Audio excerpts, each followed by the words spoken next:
Hi, everybody. Welcome back from spring break and welcome to week 11 of our English 3020 online course. Whew, we're back in the saddle already. I know that spring break felt like I blinked and it was over. This week, in our video, I want to talk a little bit about what we're doing this week. One of the main things we're working on is your literature reviews. I want to talk a little bit about your methods sections, which I looked at over spring break, gave you a little bit of feedback on. And I want to talk about some of the resources that I have embedded into this week's module to help you if you need it, if you want it. Okay, so I'm just going to head right over to our Canvas view and we'll get right to it. Okay, so here we are, back at it, week 11. So the main thing that we're working on this week is your draft of your literature review section of your big ethnography paper. Now, you guys have been reading and gathering sources for a couple of weeks now, and this is the place where we're going to synthesize it all together. If you are feeling a little shaky on your lit review skills, or if you just want a little bit of extra clarification from me, I have here some sample literature reviews. These are, spoiler alert, they're just two drafts of lit reviews that I have written, both of which I've written with some of my scholar friends. So you'll see a lot of the plural pronouns of we or the research team. So I've put in this mini lesson video here to kind of walk you through some of the paragraph level organizational details. So hopefully those two together will be good resources for you. Also, and I'll show you this when we go back to the homepage, I have a reading about writing effective literature reviews. So no matter what your learning style, there's something to read, there's something to listen to, and there's something to watch.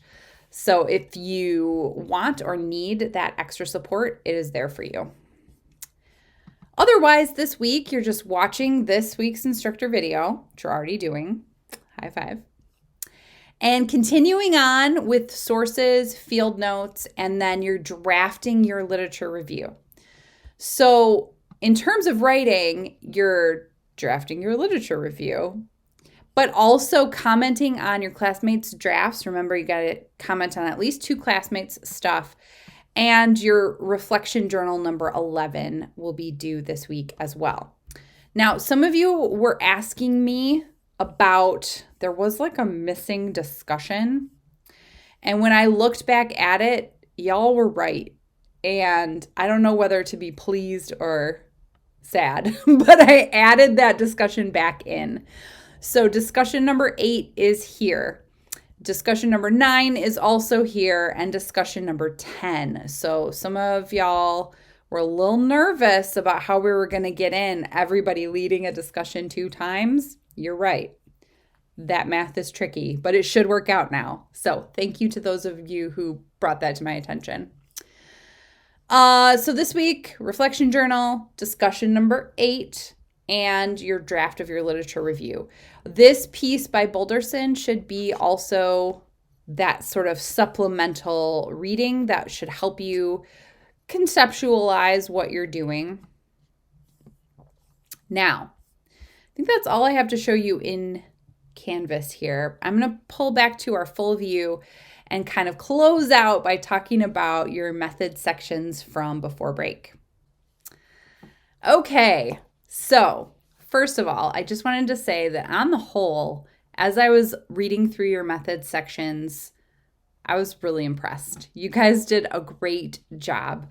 I tried to give feedback as applicable. Some of you guys were looking real strong. Some of you guys, it was just like a few little things to think about. No matter where you fall on the spectrum here, one thing I did want to say was just remember these sections are meant to be revised. So no matter what kind of feedback you got from me, it was meant to be generative to sort of help you move forward.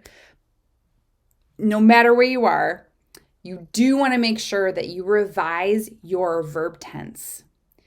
So everything everyone wrote before break was all mostly, some of y'all were working with past and future tense, but a lot of it was future tense, right? Like, this is what I will do. And when you're writing a proposal, that's exactly the tense you want to use. Now, when we get to the final draft, you want to revise everything into past tense. Why? I'm glad you asked. Because at that point, you will have done your study already. So keep that in the back of your mind, that as you get closer to putting all of these section drafts together, you definitely want to revise everything, and you want to make sure that you're revising into a uniform verb tense and a uniform voice. So like first person, second, third. So, you want to keep everything as close to third person or first person, as the case may be, as possible. Okay, if you have any questions about that, feel free to shoot me an email. We can always set up a Zoom appointment. Also, don't hesitate to contact Kat, your peer mentor. She is an amazing human and a fabulous peer mentor, and she is here for you, as am I. Hope that everyone gets a chance to enjoy some of this beautiful weather, even just a tiny bit.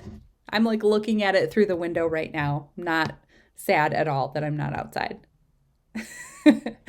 Hopefully everyone eases back into the swing of things. I'm looking forward to continuing our work this semester with St. Vincent Sarah Fisher, with our readings and writing, and finishing the semester really strong. All right. I'll see you guys in next week's video. Bye, everybody.